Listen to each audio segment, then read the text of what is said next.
जब भी भारत के इतिहास की बात होती है तो मुगलों का जिक्र आए बिना वो बात अधूरी ही रहती है। सोचिए, 300 से भी ज्यादा साल, इतने लंबे वक्त तक उन्होंने इस जमीन पर राज किया। एक ऐसा साम्राज्य बनाया जिसने हमारी संस्कृति और आर्किटेक्चर पर एक ऐसी छाप छोड़ी है जो आज भी हमें देखने को मिलती है। पर दिमाग में ये सवाल तो आता है ना, कि आखिर एक बाहरी ताकत इतने लंबे समय तक 3 सदियों तक भारत पर राज कर कैसे पाई? और वो कौन सी वजह थी कि उन्होंने ताजमहल जैसे अजूबे बनाने वाला इतना बड़ा साम्राज्य खड़ा कर दिया? तो चलिए आज इसी शानदार साम्राज्य के बनने और बिखरने की पूरी कहानी को समझते हैं, एक एक करके। तो कहानी की शुरुआत होती है इस साम्राज्य के फाउंडर से।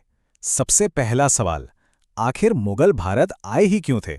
ये हैं ज़हीरुद्दीन मोहम्मद बाबर, तैमूर और चंगेज़ खान जैसे बड़े योद्धाओं का वंशज।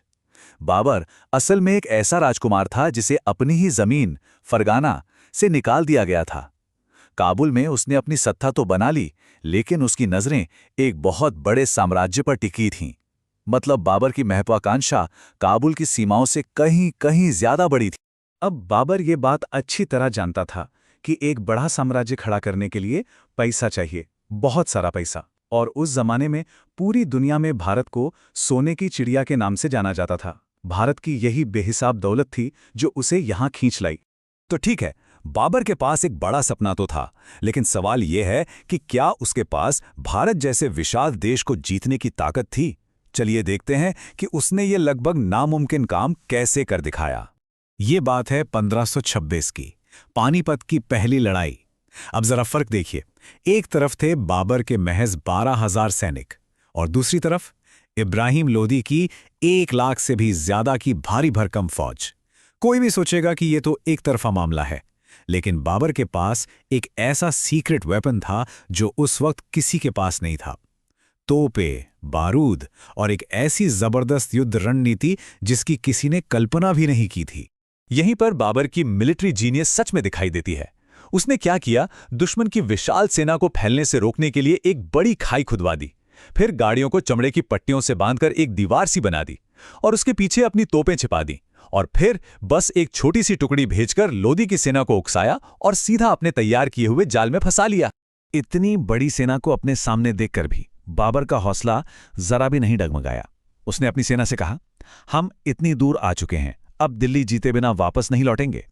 ये उसका अटूट इरादा था जिसने पूरी बाजी पलट दी।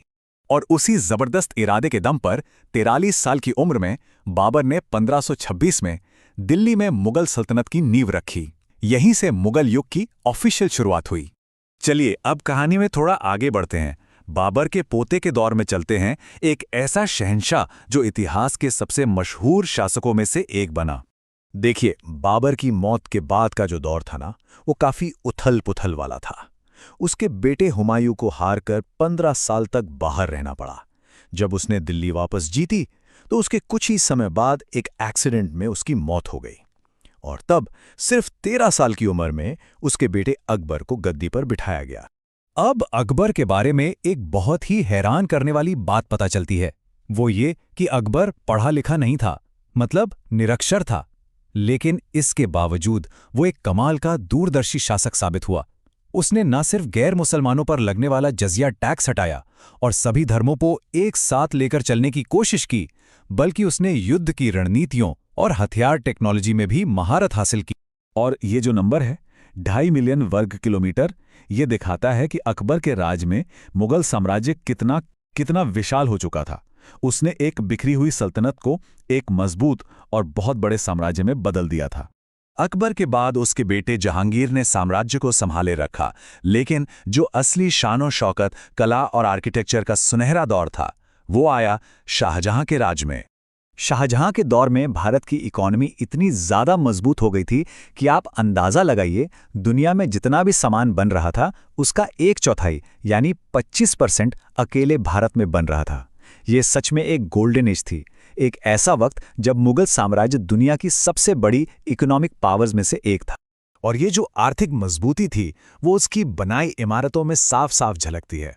ताजमहल, दिल्ली का लाल किला और वो मशहूर मयूर सिंहासन, ये सब आज भी उस दौर की कहानी कहते हैं। लेकिन कहते हैं ना, हर सुनहरे दौर के बाद अक्सर अंधेरा आता है। तो शाहजहां के बाद एक ऐसा दौर आया जो क्रूरता, महत्वाकांक्षा और लड़ाइयों से भरा था, और यहीं से साम्राज्य के पतन की शुरुआत हो गई। इस स्लाइड में दो सोच का फर्क बिल्कुल साफ है। एक तरफ अकबर जो सबको साथ लेकर चल रहा था, और दूसरी तरफ शाहजहां का बेटा औरंगजेब जिसकी नीतियां बिल्कुल उलट थीं। जहां अकबर ने जजिया टैक्स हटाया, वहीं औरंगजेब ने उसे दोबारा लगा दिया, जिससे कई लोग नाराज हो गए। औरंगजेब ने गद्दी पर बैठने के लिए बहुत ही क्रूर रास्ता अपनाया। उसने अपने बड़े भाई दारा शिकोह के खिलाफ जंग छेड़ दी, उसे हराया, मार डाला और अपने ही पिता शाहजहां को आगरा के किले में जिंदगी भर के लिए कैद कर दिया। उसकी कट्टर नीतियों का नतीजा ये हुआ कि मराठा, राजपूत और दूसरे कई समूहों ने बड़े पैमाने पर विद्रोह शुरू कर दिए। दक्षिण भारत में दशकों तक चले इन लंबे और खर्चीले युद्धों ने साम्राज्य का खजाना बिल्कुल खाली कर दिया और उसकी नींव को अंदर से खोखला कर दिया। तो औरंगजेब की नीतियों ने साम्राज्य में जो दरारें डाली थीं, वो अब चौड़ी होने लगी थीं।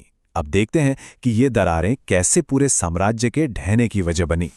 1707 में औरंगजेब की मौत होते ही साम्राज्य ताश के पत्तों की तरह बिखरने लगा। गद्दी के लिए लड़ाइयां शुरू हो गई। एक के बाद एक कमजोर बादशाह आते गए जो इस बिखरते साम्राज्य को संभाल ही नहीं पाए, और दूसरी तरफ अंग्रेज लगातार मजबूत होते जा रहे थे। आखिरकार 1857 में अंग्रेजों ने अंतिम मुगल सम्राट बहादुर शाह जफर को गद्दी से हटा दिया, और इस तरह 300 साल पुराना ये साम्राज्य खत्म हो गया। तो कहां से शुरू हुई थी ये कहानी? बारूद के दम पर जंग जीतने वाले विजेताओं से, और कहां तक पहुंची? दुनिया को ऐसे अजूबे देने वाले निर्माताओं तक जो आज भी खड़े हैं। तो सवाल यही है कि भारत में मुगलों की असली विरासत आखिर है क्या? ये एक ऐसा सवाल है जो उनकी पूरी मुश्किल और शानदार यात्रा को समेट लेता है और सोचने पर मजबूर करता है कि उनका असर आज भी हम पर कितना गहरा है।